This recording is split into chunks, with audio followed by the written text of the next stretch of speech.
특별히 오늘은 신약 성경에서 빌립보서라는 말씀을 통해 살펴보려고 합니다. 빌립보서는요, 성경의 장르 중에 어떤 장르냐면 서신서라는 장르입니다. 신약 성경의 제일 처음은 뭐로 되어 있을까요? 4개의 복음서로 되어 있습니다. 그리고 우리가 그동안 해왔던 게 그 4개의 복음서 중에서 하나인 누가복음에 대한 이제 말씀을 들었었죠. 그리고 그 복음서 다음에 신약 성경의 유일한 역사서가 있습니다. 그 내용은 뭐냐면 사도행전이라는 내용입니다.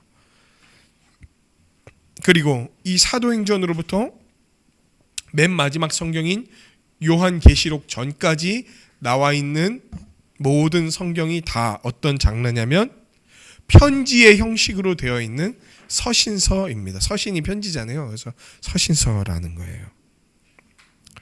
신약 성경에서 서신서는 분량 자체가 길지는 않습니다. 하지만 길지 않은 분량임에도 그 한마디 한마디가 담고 있는 내용이 워낙 풍성한 내용이에요. 그러니까 만약에 구약 성경과 신약의 복음서에서 여러 이야기들로 펼치는 거를 막 한두 줄이나 한 장으로 줄여서 얘기해 버리는 게 서신서예요. 그러니까 서신서의 어떤 작은 내용을 보더라도 그 안에 담겨 있는 내용이 아주 풍성하다는 사실을 우리는 기억하면서 바라봐야 돼요. 왜 제가 이런 얘기를 하냐? 보통 제가 설교 본문 아무리 짧아도 10절 이하로 안 잡습니다. 근데 오늘은 몇 절짜리죠? 2절짜리인 거예요. 그럼 이 2절 갖고 목사님 설교하면 한 20분이면 끝나겠네. 오예 뭐 이런 게 아니라 이 2절 안에 엄청나게 놀라운 이야기들이, 풍성한 이야기들이 들어가 있다, 이 얘기를 하는 겁니다. 특별히 오늘 볼 빌립보서 4장 6절에서 7절 말씀은 기도에 대한 아주 유명한 말씀인 거예요. 이 말씀을 통해서 우리가 왜 기도해야 되는지, 교회가 맨날 그러잖아요. 말씀 읽어라, 기도해라 이러는데 왜 기도를 해야 되는지, 그리고 이렇게 우리 교회가 특별히 기도 훈련을 하면서 나아가려고 할 때 왜 이런 기도 훈련들을 해야 되는지에 대해서 함께 살펴보고자 합니다. 말씀이 우리를 인도해서 우리를 기도의 용사로서 만들어가는 그 놀라운 역사가 있기를 주님의 이름으로 간절히 축원합니다. 제가 웬만하면 예화를 안 들잖아요. 제가 오늘은 특별히 저에 관한 예화로 말씀을 좀 시작하려고 합니다. 원래 그 목사들이 제일 피해야 되는 것 중에 하나가 자기에 대한 예화 같은 건데, 근데 좀 저는 이 기도에 대한 것을 이야기하기 위해 저에 대한 예화로 좀 말씀을 시작하려고 합니다. 제가 2011년도에 신대원에 이제 입학을 했습니다. 그래서 그때 이제 전도사가 됐죠. 이게 사역자였던 저는 어떤 한 사건을 통해서 기도 말고는 정말 달리 도리가 없다라는 사실을 알게 됐어요. 사역자였으니 얼마나 많은 성도님들과 학생들에게 말씀 읽어라, 기도해라 얘기를 많이 했겠습니까? 근데 사역자였던 어느 날 기도 말고는 달리 도리가 없다라는 사실을 알게 됐어요. 2017년 7월에 여름 수련회를 준비하던 도중이었어요. 아내가 아이를 데리고 동네 소아과에 정기검진을 받으러 갔었습니다. 정신없이 바쁜 나날이었어요. 저는 진짜 바빴거든요, 그때. 그래서 아내 혼자 이렇게 가게 했던 거죠. 그리고 아내 혼자 아이를 데리고 갔었어요. 근데 그날 아내가 돌아왔는데 아이가 두개골 조기 유합증일 수 있다는 말을 들었습니다. 지금 제 첫째인 거죠. 원래 아이들은요, 두개골이 태어났을 때 여러 조각으로 이렇게 나뉘어져 있습니다. 그래서 나이가 들면서 이제 뇌가 자라는 것에 맞게 두개골도 자라서 한 4-5살쯤에 머리가 딱 형성이 되는 거예요. 크기가 맞춰지는 거예요. 그 전까지는 두개골들 사이에 공간들이 있고 벌어져 있고, 그래서 거기가 이제 점점 자라나서 맞춰지는 거예요. 그게 정상인 거예요.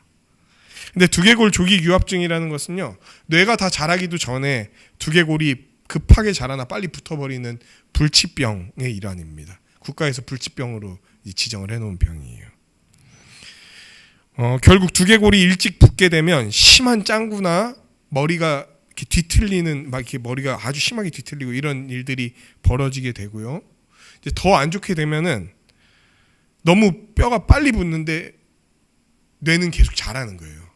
그러면 어떤 일이 벌어지냐면 뇌가 뼈에 눌리게 됩니다.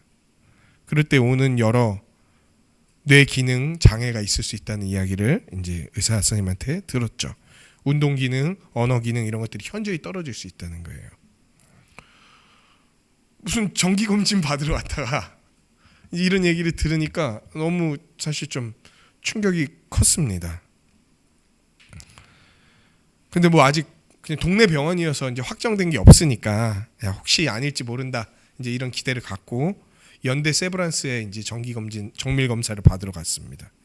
그리고 얼마 뒤에 세브란스에서 제가 어제 이 날짜를 다 하나씩 확인해 봤어요. 이렇게 얼마 뒤에 세브란스에서 CT를 찍고 이제 나오고 의사 선생님이 그 CT 결과를 보고 이제 얘기해 줬는데 명백한 두개골 조기 유합증인 게 확인됐어요. 불치병에 걸린 거죠. 그리고 왜 어렸을 때부터 앞이 이렇게 심하게 짱구였는지에 대한 이해를 하게 됐어요. 지금은 안 그렇죠. 수술해서 그런 거예요. 2013년에 신학대학원에서 저는 목사로서 정체성을 온전히 찾고 야, 내 성경의 사람이 되겠다. 성경적 교회를 온전히 세우겠다. 이런 일념으로 탁 신학대학원 2011년도에 입학했는데 13년도에 돼서야 이런 생각을 하게 되는 좀 어떤 놀라운 계기가 있었습니다. 저는 사실 한국교회에 소망이 없다고 생각했던 사람이었어요. 망해가는 한국교회에서 그냥 막 복음 외치다가 같이 망하는 그런 예레미야 선지자 같은 사람이라고 스스로를 과대평가했던 사람이었습니다. 그런데 말씀에 대해서 배우고 교회에 대해서 배우니까 소망은 우리에겐 없지만 소망이 하나님께 있다는 사실을 알고 완전히 일종의 두 번째 회심 같은 걸 하게 됐던 거였어요. 그리고 그 일을 위해서 전력을 향해 달려오고 있었습니다.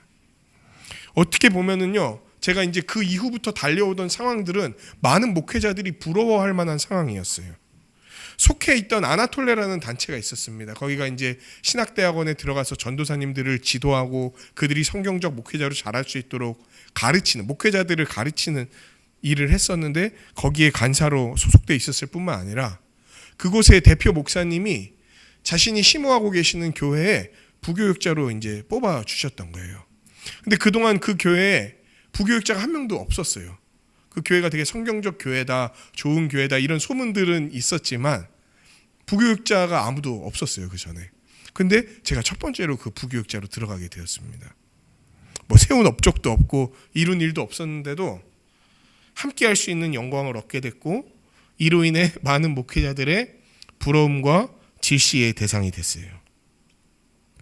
또한 아나톨레 사역으로 때문에 이제 여러 신학대학원에 이렇게 들어가게 됐거든요. 성결 신학대학원, 감리교 신학대학원, 총신 신학대학원 막 이렇게 매년 들어가게 됐는데 들어가는 학교마다 전도사님들과 복되게 사역하면서 인원이 막 배가 되는 일들이 이렇게 일어났었습니다. 성결 신학대학원 막 이렇게 점점 주는데 들어갔더니 2배가 되고 그 다음에 감리교 신학대학원 들어갔더니 또 2배가 되고 막 이런 일들이 벌어졌었어요. 지금 현재 저희 교회 유치부 교재를 만들고 있는 그 전도사님들이 저랑 제가 감리교 신학대학원 들어갔었을 때 제가 지도했던 분들입니다. 거기에다 교회에서 막 EDLS라고요, 에브리데이 라이프 스쿨이라 그래서 일상학교라 그래서 기독교 세계관과 실제의 삶을 연결해서 사고하게 하면서 아이들이 어렸을 때부터 이 땅에서 배우는 공부의 내용이 하나님을 드러내는 것과 반대되는 게 아니라 오히려 하나님을 더 영화롭게 하고 기쁘게 할 수 있는 것과 연결된다는 사실을 알려주면서 힘있게 이 땅에서부터 살아가는 일들을 하는, 정말 지금 한국 교회 몇 교회가 이거 못하고 있고 몇 교회 정도밖에 이 일을 못하고 있는데 그 일을 하는 일에 참여할 수 있게 됐어요. 그러니까 지금 목회자로서 사실 상황이 2013년부터 엄청 잘 풀리고 있었습니다. 속된 말로. 거기다 말씀운동연합이라는 사역단체에서 중고등부 아이들이 복음의 기초라는 교재를 배울 수 있도록 1년짜리 교재를 만드는 팀에 또 소속돼서 교재를 만들고 있었어요. 진짜 언제 이제 설교를 이렇게 쓰면서 돌이켜 보는데 진짜 하나님이 많은 것들을 열어주시고 또 저도 열심히 살았던 것 같아요. 11시 전에 거의 집에 들어간 적이 없었던 것 같아요. 아침 일찍 늘 신도림, 화곡동 이런 곳으로 이제 출근을 했었던 것 같고, 1년에 한 100일 정도로 수련회 갔었던 해도 있더라고요. 한 3분의 1이 집에 없었던 거죠. 이제 진짜 하나님 사랑하는 마음으로 예수님께서 베풀어 주신 그 은혜에 보답하는 마음으로 정말 눈코 뜰 새 없이 바쁘게 하나님을 위해 살았습니다. 그러던 중 아이가 두개골 조기 유합증에 걸렸다는 날벼락 같은 소식을 들었고, 이는 곧 모든 사역에서 총체적인 난국을 맞게 하는 일들로 번지게 됐습니다. 아이가 불치병에 걸렸다는 소식을 들을 때 어떤 마음일까요? 일지 상상이 되십니까? 어제도 이걸 쓰면서 참 그때 생각이 이렇게 나더라고요. 근데 아내가 이제 그 얘기를 이제 함께 의사 선생님하고 듣고 이제 나오고, 혹은 그 더 전에 들었을 때 차마 아내랑 통화하거나 얘기하는데 울지를 못하겠는 거예요. 막 눈물은 나는데, 그래서 일단 되게 차분하게 통화를 이제 하고 끊고, 제가 그때 차를 타고 집에 가고 있는 상황이었는데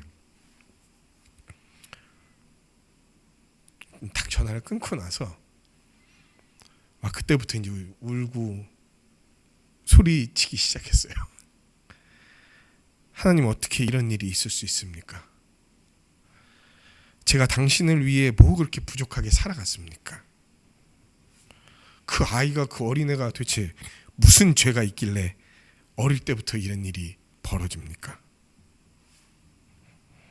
막 차 안에서 소리치고 울부짖었던 것 같아요. 이렇게 막 그러다가 이렇게 막 그렇게 오다가 어느 순간 어떤 생각이 들었어요. 뭐냐면, 내가 성도님들에게 가르쳤던 내용과 지금 내가 하고 있는 생각이 너무 다르다.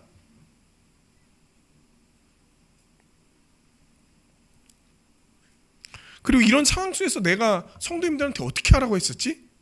라는 생각이 이렇게 드는 거예요. 그리고 생각해 보니까 기도하라고 했던 생각이 들었어요. 성도님들 어려움을 맞이하면 기도하십시오. 특별히 더 어려울 때 더 기도하십시오. 하나님을 붙드십시오. 이런 제가 막 그런 얘기를 했던 기억이 나는 거예요.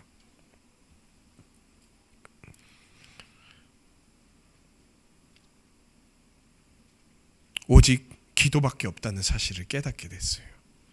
그리고 제가 그동안 기도했지만 기도하지 않았다는 사실도 알게 됐어요. 기도를 했어요. 시간을 들였고요. 앉아 있었어요.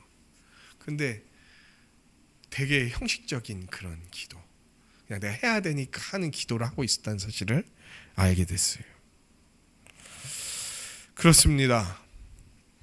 그리스도와 연합한 자들, 그리고 그리스도에게 붙들려 있는 이들도 주님의 뜻대로 살기 위해서, 그리고 주님의 뜻을 날마다 기억하기 위해서, 주님의 뜻을 어기면서 살아가지 않기 위해서 날마다 애쓰면서 살아가야 돼요. 이미 우리 주 예수 그리스도 때문에 하나님 나라가 임했고, 그 나라의 통치를 받고 그 나라 가운데서 우린 복을 누리며 살아갑니다. 그러면서도 아직 하나님 나라가 다 완성되지 않았기 때문에 우리에게 있는 여러 가지 어려운 상황, 만만치 않은 상황들이 남아 있다는 거예요. 우리의 연약함도 있고요, 사탄의 미혹도 있고요, 타락한 세상이 아주 우리를 치열한 전투의 상황 가운데로 몰아갑니다. 어려움은 발생해요. 그리고 이런 우리를 향한 사탄과 세상의 목적은 분명해요. 그들은 우리의 구원을 취소시킬 수 없어요. 우리의 구원을 뺏을 수 없단 말이에요. 성도들의 믿음과 구원을 함부로 뺏을 수 없어요. 하지만 그들은 속일 수 있어요. 마치 우리가 구원받지 않은 사람인 것처럼, 마치 우리에게 하나님 나라가 주어지지 않았던 것처럼, 그것 자체가 존재하지도 않았던 것처럼 우리를 속이고, 하나님의 백성이라는 우리의 정체성, 그 아이덴티티를 망각하게 만들어서 하나님의 뜻과 완전히 다른 삶을 살아가게 만들기도 한다는 거예요. 제 목사였잖아요. 사역자였잖아요. 그런데 막 어려움 당하니까 온갖 생각들이 머릿속으로 밀려 들어와요. 하나님을 막 저주하고 원망하고 싶은 마음들이 막 이만큼 올라오고 막 이랬다니까요. 차마 입 밖으로 다 꺼내지 못했지만 마음을 아시니까 다 아시겠죠. 왜 도대체 나한테 이런 일을 행하냐고. 내가 뭘 그렇게 잘못했냐고. 사실 우리 하나님 앞에서 죄인입니다 이런 얘기하면서도 막 그 상황이 되니까 막 온갖 얘기가 진짜 나오는 거예요. 막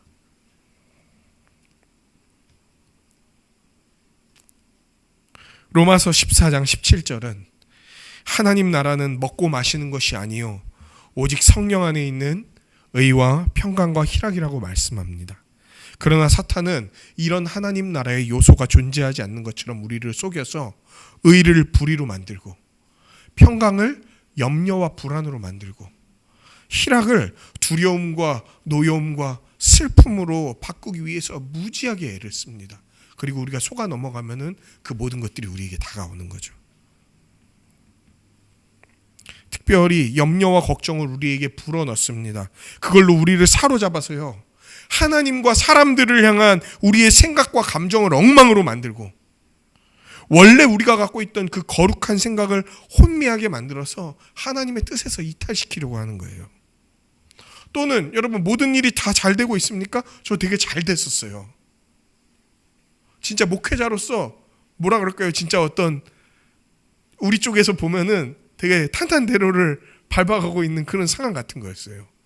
근데 모든 일이 다 잘 되고 있는 것을 틈타서 그분이 이루시는 의와 평강과 희락에 관심을 두는 게 아니라 내가 지금 누리고 있는 그 현상 자체를 유지하는 것에 관심을 두면서 내가 지금 하고 있는 것들로 인해 받는 명예와 영광을 누리는 그것에 더 관심을 두면서 왜 열심히 하는 거냐 생각해 보니까 열심히 하기 때문에 받는 칭찬이 좋은 거예요. 그걸 열심히 함으로써 하나님께 어떻게 영광 돌릴 수 있는지, 성도님들이 그 말씀을 통해서 어떻게 살아날 수 있는지보다도 어느 순간 내가 받는 칭찬, 내가 열심히 하는 목사라는 인식, 이런 것들이 좋은 거예요. 그리고 이것들을 내가 이루고 있다고 결국은 생각하게 됐던 거예요. 그런데요, 내가 결국 이루고 있다고 생각하게 되는 순간 이거는 염려로 가는 지름길입니다. 왜냐면은요, 내가 모든 것을 이루고 통제해야 된다는 게 이제 생각의 기반에 깔리게 되기 때문이에요. 그리고 내가 모든 걸 통제해야 된다는 생각이 깔리자마자 우리에게 들어오는 감정이 뭔지 아세요? 염려와 두려움인 거예요. 왜? 우리는 모든 상황을 다 통제할 수 없는 사람들이니까요. 뭐 자녀 잘하는 게 우리 뜻대로 됩니까? 제가 제 아들이 불치병에 걸릴 줄 알았거나 불치병에 걸리리라고 생각하면서 살았을까요? 아니에요. 전혀 그럴 줄 몰랐어요. 다른 아이들처럼 건강하게 태어나서 건강하게 자랄 줄 알았어요. 목에 탯줄을 3번이나 감고 태어날 줄도 몰랐고, 어렸을 때 갑자기 아내가 아이들 데리고 샤워하다 기절해갖고 그냥 머리가 어디에 부딪혔는지도 모르고 울고 있는 아이의 상황을 맞닥뜨리게 될지도 몰랐어요. 막 그런 일들이 일어날 줄도 몰랐단 말이에요. 근데 그걸 우리가 다 통제해야 된다고 생각하면 얼마나 두렵고 불안하겠습니까? 염려가 우리의 모든 생각을 다 잡아먹게 될 거예요. 그러면 우리는 이런 상황 속에서 어떻게 대처해야 될까요? 큰 문제가 있을 때, 우리가 차마 감당하기 어려울 것 같은 가혹한 일들이 다가올 때, 어떻게 판단해야 될지 감조차 안 서는 혼란스러운 일이 우리에게 벌어질 때, 혹은 아무 문제도 없는 것 같은 때, 아무 일도 없는 것 같지만 실제로 하나님과 점점 멀어지는 것 같이 느껴질 때, 모든 일이 잘 진행되어 야 이거 하나님 없이도 괜찮겠다, 혹은 하나님은 약간의 도우미 정도로 여기면서 나 스스로가 참 대단한 일들을 이루고 있구나라고 생각하며 살아갈 때, 하나님은 오늘 본문을 통해 이렇게 우리에게 말씀하시는 거예요. 기도와 간구로 하나님께 아뢰라. 그렇습니다. 우리는 기도해야 돼요. 하나님께 엎드려서 기도로 나아가야 돼요. 그렇다면 우리가 어떻게 기도로 나아갈 수 있을까요? 어떻게 기도해야 될까요? 6절에서 우리가 기도로 나아갈 때의 태도에 대해서 오늘 성경은 이야기하고 있습니다. 아무것도 염려하지 말고 다만 모든 일에 기도와 간구로 너희 구할 것을 감사함으로 하나님께 아뢰라. 먼저 기도할 때 우리의 태도는 어때야 됩니까? 아무것도 염려하지 말아야 되는 거예요. 염려와 기도는 상극입니다. 정반대의 태도예요. 여러분, 염려에 빠지면요, 우리 기도 안 합니다. 하지만 기도하게 되면 염려에서 벗어날 수 있는 거예요. 기도가 온전해지기 위해서라도 염려하지 않고 그냥 기도하는 태도가 아주 중요한 거예요. 여러분, 염려하지 않을 수 있습니까? 우리는 염려하지 않을 수 있는데요, 세상은 염려할 수밖에 없습니다. 누가복음의 말씀, 거기에 나온 예수님이 이루신 일들을 우리가 보면 어떤 일들을 이루시나요? 우리의 왜곡을 바로잡고, 우리를 고치시고, 우리를 다시 살리시고, 우리를 채우시고, 우리를 붙드시고 인도하시잖아요, 예수님이. 그런 예수님께 속해 있는 자이기에 우리가 믿음으로 나아갈 때 사실 염려하지 않을 수 있어요. 그런데 세상은 자기들이 믿고 의지해야 될 온전한 대상이 누구인지를 모르고, 혹은 그 믿는 대상을 자기라고 생각하기 때문에 뭘 얼마나 자기를 강화해야 이 모든 상황 가운데 염려하지 않을 수 있는지 알지를 못하는 거예요. 어디까지 돈을 벌어야 됩니까? 어디까지 건강해야 됩니까? 어디까지 내 미래를 확보해야 우리가 염려하지 않을 수 있냔 말이에요. 세상은 그걸 채우기 위해 엄청 애쓰지만 그 한계가 어느 정도인지를 모르니까 고군분투하면서 계속 뭐 하는 줄 아십니까? 염려하는 거예요. 사람은 두 종류로 나뉘게 될 거예요. 어려운 일이 닥쳤을 때 하나님이 주신 은혜와 복음을 붙들고 살아가는 사람, 아니면 짓눌려서 그 염려가 해결될 때까지, 혹은 한평생 그 염려에 눌려서 쩔쩔매면서 살아가는 사람, 이 두 개로 사람은 나뉘게 될 거예요. 그런데 예수 그리스도로 말미암아 염려하지 않을 수 있는 우리가 염려하게 되는 건 어찌된 일일까요? 여러분, 성도도 사탄에게 속아갖고 염려에 짓눌리게 되잖아요. 그러면은 세상이 두려워집니다. 삶이 불안해져요. 하나님이 다스리신다, 하나님이 우리의 미래와 현재와 과거를 책임져 오셨고 책임지시고 있고 책임지실 것이다 라는 사실을 믿고 있었던 사람이 사탄에게 속게 되잖아요. 그럼 계속 불안합니다. 여러분, 혹시 요새 불안한 분 계십니까? 막 불안함이 갑자기 찾아오는 분 있습니까? 아니면 불안함에 지배당한 분 계십니까? 그 지금 누구한테 속고 있는 거냐면 사탄에게 속고 계시는 거예요. 혹은 종종 불안함이 다가옵니까? 그 종종 누가 지금 우리한테 다가오는 거냐면 사탄이 다가오는 거예요. 하나님이 인생 책임지시다고 하셨잖아요. 하나님이 우리의 인생 붙드시겠다고 하셨잖아요. 십자가로까지 그걸 증명해 주셨잖아요. 그런데도 두렵다? 그런데도 염려가 된다? 불안하다? 그럼 뭔가가 벌어지고 있는 거예요. 하나님을 의지하는 모습을 잃어버리고 허덕이며 불신앙적인 결정들을 하게 되는 거예요. 하나님을 등지고 마치 세상에 속한 자처럼 아주 세속적으로 추구하면서 살아가게 된다는 거예요. 그래서 하나님은 성경을 통해 말씀하십니다. 염려하지 말고 기도해라. 염려에 붙들리지 않을 수 있는 너희에게 염려가 다가올 때에 기도해라. 염려가 너희를 삼키려고 계속 다가올 거야. 사탄은 너희를 포기하지 않을 거거든. 자기들이 멸망할 때까지. 그러므로 기도하라 라고 말씀하시는 거예요.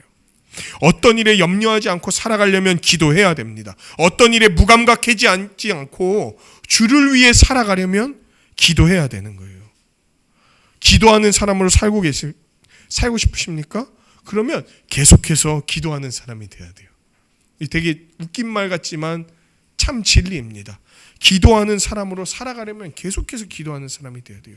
기도하면서 기도하는 사람으로 살기를 간구해야 되는 거예요. 물론 기도하는 사람으로 전진하려고 할 때 방해가 있을 거예요.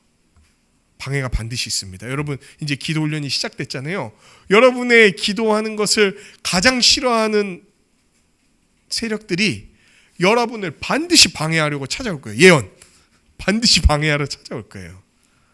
그때 어떤 방해에도 내 삶을 기도로 채우겠다고 결단하십시오. 염려할 시간에 앉으세요. 염려가 딱 들잖아요. 그럼 기도하는 자리에 앉으세요. 그리고 기도하세요. 바쁠수록 힘들수록 더 기도해야 돼요. 아예 기도하는 것을 우리 삶의 최우선의 선약으로 빼놓아야 됩니다. 안 그러면요, 여러분, 여러 가지 다른 약속들이 여러분의 기도할 시간을 침범하고 침해하고 결국은 삼켜서 기도하지 못하는 자, 기도하면서 살아가지 않는 자들로 만들 거예요. 기도하는 시간을 우리 모든 스케줄의 최우선으로 빼놓으시길 바랍니다. 그거를 확보해야 되는 거예요. 그렇지 않으면 다 잡아먹힙니다. 다 잡아먹힙니다. 재미있는 건 기도하면서 막 더 염려하는 분들이 있어요. 어떤 분들 기도하면서 염려를 해. 대단한 분들이죠. 여러분, 모든 염려를 멈추십시오. 근데 염려를 그만하라는 말은 다른 말로 이런 말과 같습니다. 염려 그만하라는 말은요, 하나님 앞에 여러분 제대로 서십시오, 이 얘기예요. 그럼 하나님 앞에 제대로 서라는 말이 뭐냐? 하나님이 어떤 분이신지, 그리고 우리를 위해 어떤 일들을 행하셨는지 다시금 분명히 생각하고 기억하라는 얘기입니다. 여러분, 하나님은 물체가 아니잖아요. 그러니까 그분 앞에 선다는 거는 뭔가 되게 추상적인 표현인 거예요. 하나님 앞에 선다는 건 뭐냐면 하나님이 어떤 분이신지 분명히 생각하고 기억하라는 거예요. 하나님이 우리를 위해 어떤 구원 역사를 베풀어 오셨는지, 그리고 우리의 개인의 삶에 어떤 놀라운 은혜들을 이루어 오셨는지, 이 두 가지를 다 생각하고 기억하라는 거예요. 그게 하나님 앞에 서는 거예요. 그게 염려하지 않는 첫 번째 발자국입니다. 염려가 들 때 하나님 진짜 이거 살아계신 거 맞아? 이럴 때 뭘 생각하면 되냐면 하나님이 이루신 그 세일, 십자가를 기억하면 돼요. 더 나아가서 하나님이 우리의 삶을 통해서 이루어주신 수많은 복들을 세어보는 거예요. 하나님이 주신 그 복들을 하나씩 세어보는 거예요. 그게 하나님 앞에 서는 거고 염려하지 않는 겁니다. 그러면서 두 번째로 그 모든 염려 다 내어놓으면서 기도와 간구로 나아가야 되는데, 어떤 일에 기도와 간구로 나아가야 될까요? 내 삶의 한 30%? 60%? 70%? 어느 정도까지 우리의 삶을 기도와 간구로 나아가야 된다고 본문은 이야기합니까? 모든 일에 라고 이야기를 하고 있어요. 모든 일에 기도와 간구로 나아가라. 우리 삶을 주님께 드리고 맡긴 사람들이라면 우리 삶의 모든 영역을 하나님께 다 맡겨드려야 되는 거예요. 여러분, 이렇게 생각하시면 안 돼요. 어디까지는 내 영역이고 여기서부터는 이제 하나님의 영역이다, 이렇게 생각하시면 안 돼요. 모든 영역이 다 하나님 거예요. 그럼 모든 영역은 다 하나님 거니까 나는 아무것도 하지 말아야 되나? 그런 얘기가 아니에요. 모든 일에 있어서 최선을 다하되 나의 최선을 사용하시고 이루시고 나타내시고 역사하실 이가 하나님이시라는 거예요. 왜? 내가 최선을 다해도 막 내가 예상치 않고 내가 기대하지 않았던 일들은 막 일어납니다. 그리고 심지어 어떤 상황 속에서 내가 최선을 다할 수도 없는 상황들도 다가오기도 해요.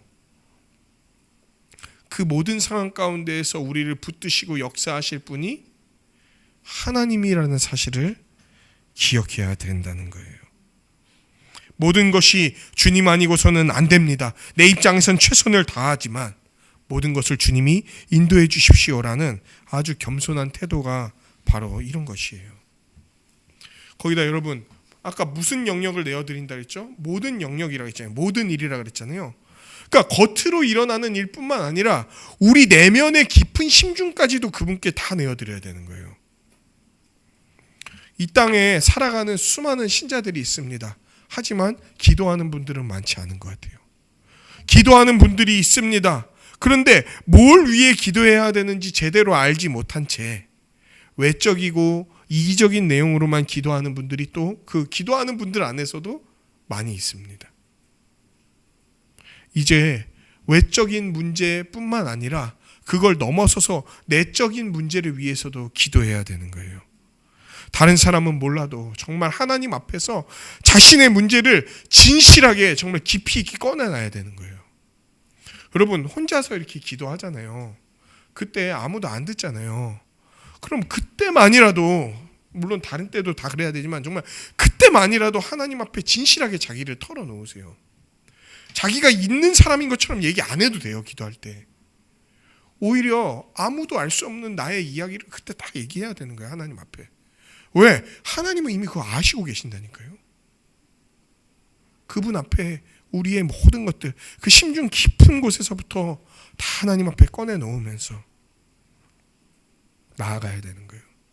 내가 문제라고 생각하는 것들, 혹은 나는 문제가 아닌 것 같은데 성경에서는 문제라고 얘기하는 것들, 혹은 성경에서는 말하고 있지만 야, 내가 이거 할 수 있을까? 나는 못할 것 같은데 라고 생각하는 것들, 그 모든 것들을 다 주님께 내어놓고 맡겨드리며 모든 일에 기도와 간구로 나아가야 되는 거예요. 세 번째로 감사함으로 나아가야 됩니다. 감사함으로 나아가야 돼요. 기도로 나아갈 때 우리가 분명히 기억해야 될 내용들이 있습니다. 뭐냐? 하나님과 예수님과 성령님, 이 삼위일체 하나님께서 이미 우리를 위해 이루신 구원의 역사가 있다는 거예요. 여러분, 그 구원의 역사가 아니었으면은 여러분은 하나님 앞에 나아갈 수 없습니다. 하나님 앞에 기도할 수 없어요. 감히 우리 같은 죄인이 하나님 앞에 나아가 기도한다고요? 당장 죽어야 됩니다. 그런데 어떻게 우리가 담대히 하나님을 부르며 기도할 수 있습니까? 그것은 예수님이 십자가에서 이루신 우리의 죄사함과 의로움 때문에 하나님 앞에 의로움자로 여겨져서 나아갈 수 있다는 거예요.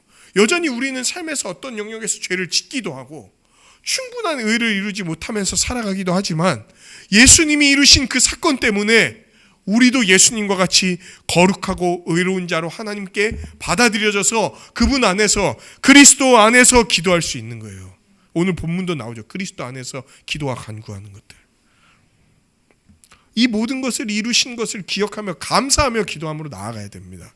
이거 아니었으면 기도할 수 없었던 거잖아요. 그래서 감사하며 기도의 제일 처음으로 나아가는 거예요. 그 후에야 이제 하나씩 간구하는 겁니다. 말로써 하나님께 나아가 우리의 사정을 아뢰십시오. 구체적으로 얘기하세요. 그리고 간절히 기도하세요.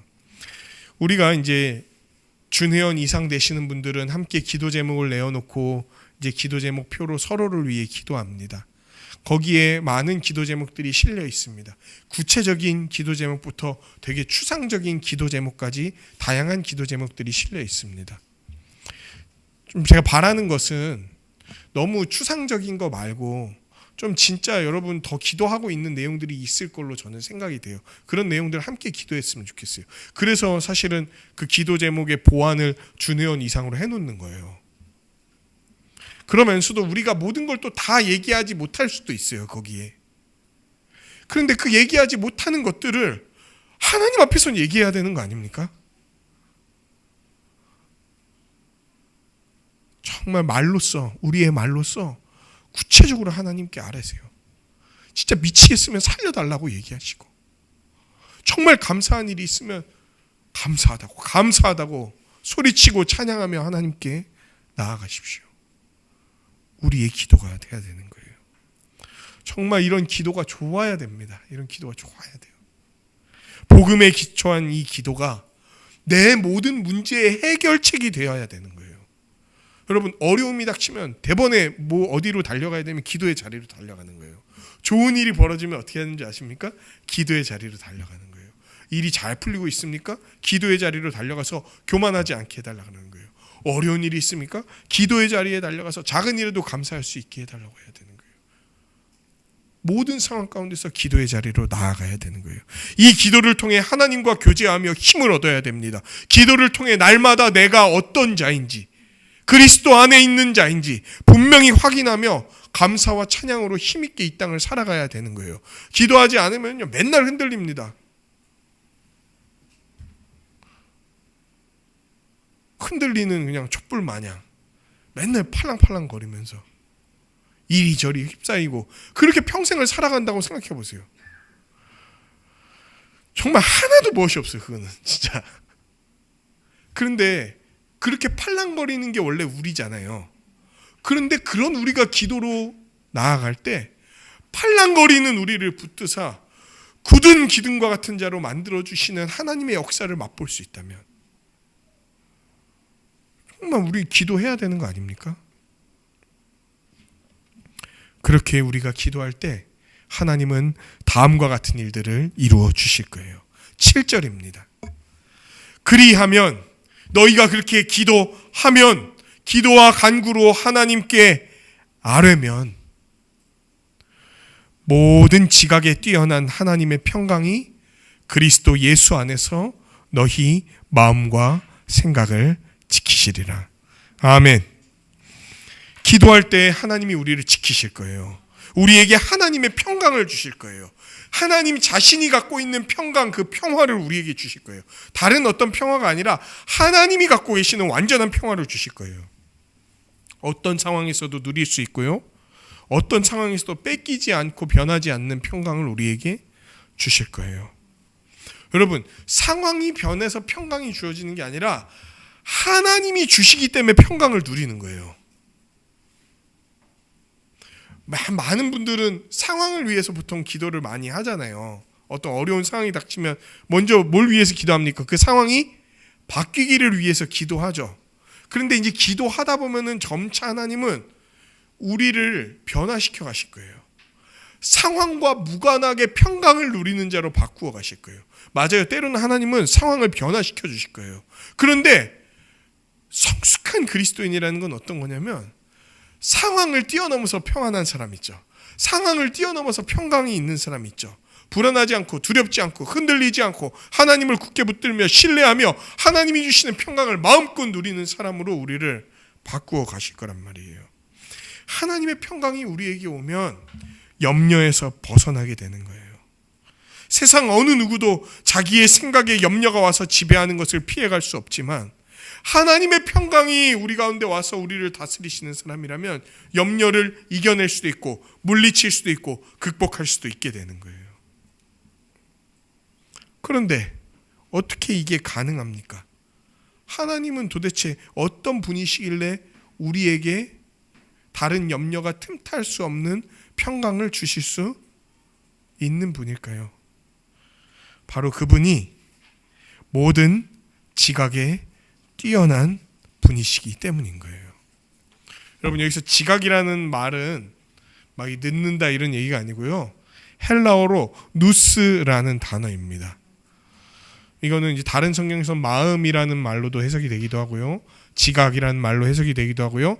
생각이라는 말로 해석이 되기도 하는 거예요.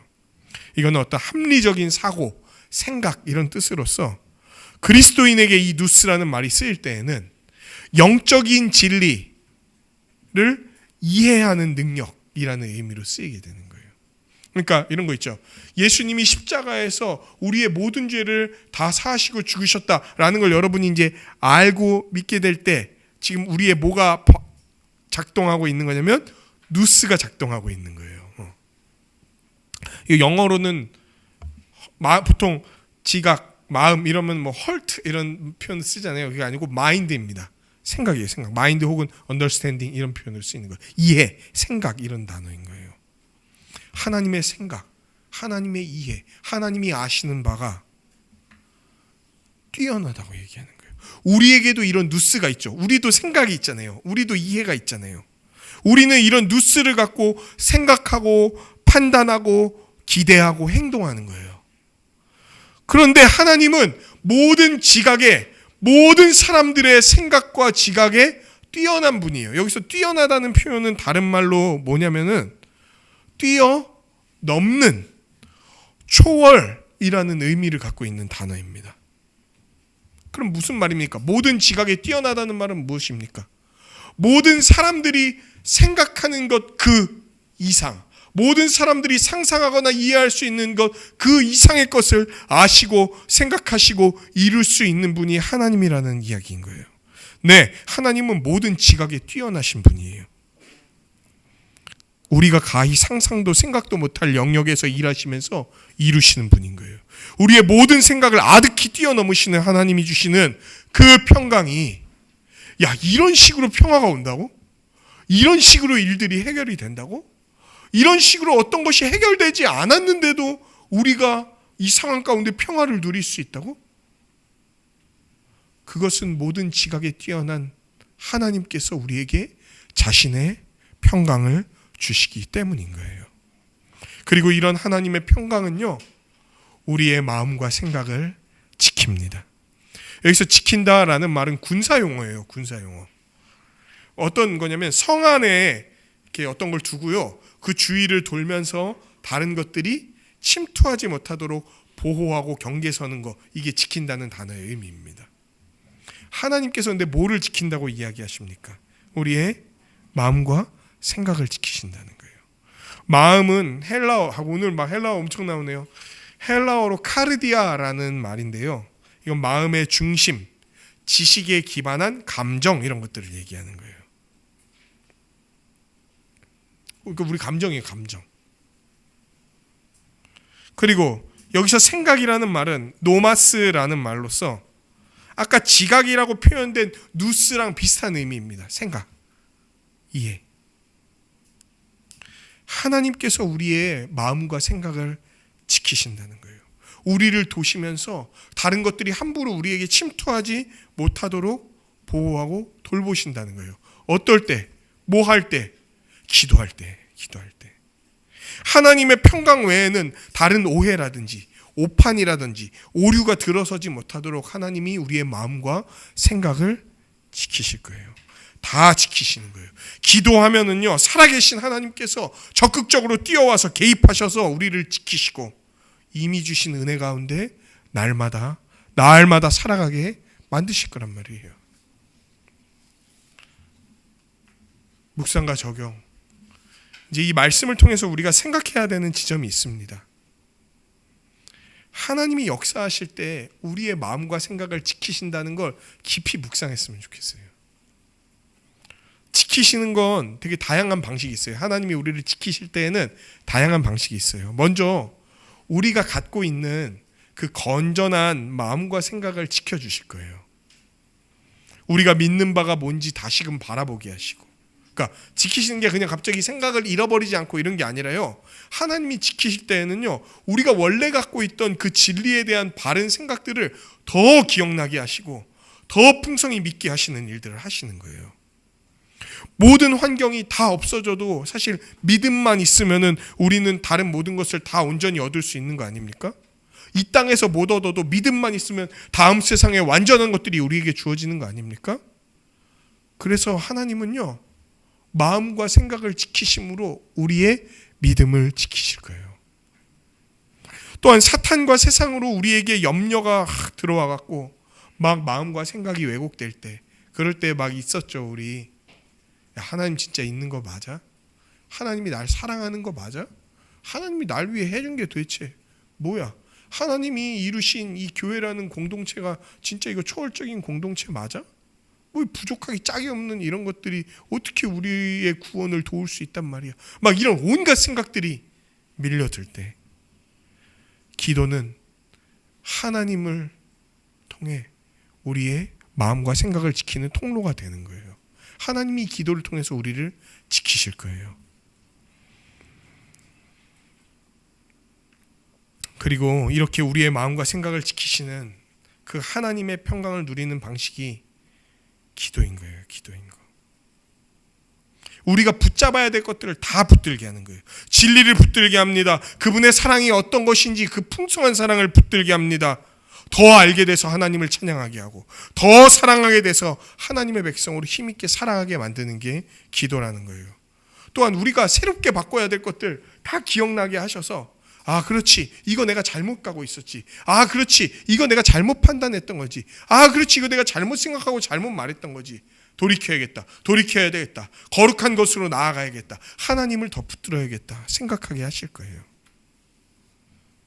기도는 기도할 때마다 우리가 정말 하나님이 마땅히 의지할 수 있는 분이라는 사실을 우리가 알게 해서 어려울 때마다, 염려가 찾아올 때마다, 평강을 잃어버릴 때마다, 또는 아주 평범한 때라도 하나님께 달려가는 습관을 만들어 줄 거예요.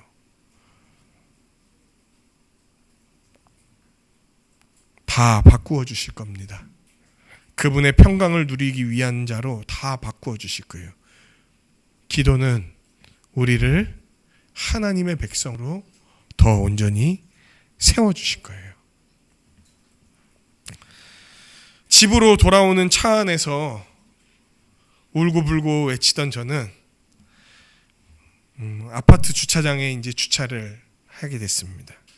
그리고 차 안에서 오는 바 생각했던 대로 기도하기 시작했습니다. 모든 상황을 그냥 주님께, 하나님께 맡겨드리고 기도하기 시작했어요. 그러자 하나님은 제가 알고 들었던 진리를 생각나게 하셨어요. 당시에 저는 복음의 기초 중고등부용 교재를 집필하고 있었던 과정 가운데 있었습니다. 근데 하나님께서는 제가 그 집필하던 내용들을 하나씩 떠오르게 하셨어요. 하나님 자신이 이 모든 세상을 만들고 가장 선한 방식으로 다스리는 분이라는 것을 깊이 알려주셨어요. 그리고 사실 저와 저의 아들이 갖고 있는 가장 큰 문제, 이 문제가 아니면 우리는 완전히 멸망할 수밖에 없던 죄의 문제를 예수님이 십자가로 해결하셨다는 사실을 알게 해주셨어요. 거기에다가 우리 주 예수님이 죽음을 이기시고 부활하신 분으로서 믿는 우리, 그리고 믿음 안에 있는 가정을 마지막 날에 그 영혼과 육체를 온전히 부활시킬 거라는 사실을 믿게 해주셨어요. 나의 상황을 어떤 해소하는 정신 해소나 정신 승리 같은 게 아니었습니다. 진리의 말씀과 생명의 말씀이 나를 완전히 지배해서 마음과 생각을 지키게 하기 시작했던 거예요. 다 그게 기도하는데 처음에 그냥 막 기도한 거예요. 그냥 하나님 어떡합니까? 하나님 도와주세요. 하나님 살려주세요. 하나님 저희 아들을 어떻게 하면 좋겠습니까? 하나님 정말 최선을 다해서 치료의 과정을 섬기겠지만 제가 할 수 있는 것들이 없습니다. 하나님이 도와주셔야죠. 막 온갖 기도로 나아갔는데 기도하는 과정 가운데 이런 생각들이 나는 거예요. 내가 모든 세상을 만들었다. 내가 가장 선하게 인도할 거다. 내가 너와 너의 아들의 가장 큰 문제를 위해서 내 아들을 죽기까지 십자가에 달리게 했어. 그리고 예수를 부활하게 해서 너희의 부활의 소망이 되게 했다. 수술이 잘 되든 잘못되든 최악의 상황까지 가든 상관없이 내가 내 아들 예수를 살린 것 같이 너희 모두를 다 살려서 온전하게 할 거다. 막 이 생각이 나게 하시는 거예요. 그 진리가 떠오르게 하는 거예요. 여기서 다 망해도 괜찮은 거예요. 그러니까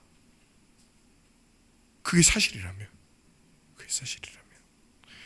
말로 다 할 수 없는 평화가 그 주차장에서 저에게 임했어요. 원망이 아니라 하나님이 그러면 도대체 이 일들을 일으키시고 허락하신 게 하나님이시라면 이 일들을 통해 그럼 어떻게 선하게 역사하실까? 정말 말도 안 되는 생각인데 어떻게 역사하실까 기대되기 시작했어요. 막 좋고 이러진 않았죠. 아들이 아프다는데. 그렇지만 그럼 어떻게 이걸 풀어가실까? 이런 생각이 들기 시작했어요. 아들이 수술 가운데 잘못되거나 평생을 어려운 상태로 살아가게 된다 할지라도 하나님이 선하게 인도하실 것이라는 사실이 믿어졌어요. 또한 부활의 그날에 온전한 몸과 마음으로 우리 온 가족이 새롭게 돼서 만날 것이 정말 소망됐어요. 그리고 또한 하나님께서 감당할 수 있는 결과들을 우리 가정 가운데 주시면서 이기게 하실 것을 믿게 됐어요. 그리고 여기까지 오게 된 겁니다.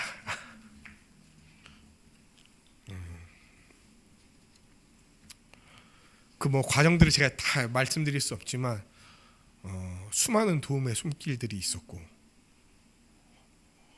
알지 못하는 분들의 기도와 도움도 있었고 어떻게 소식을 들었는데 저랑 친분도 전혀 없던 분들이 막 자기 일처럼 막 도와주시고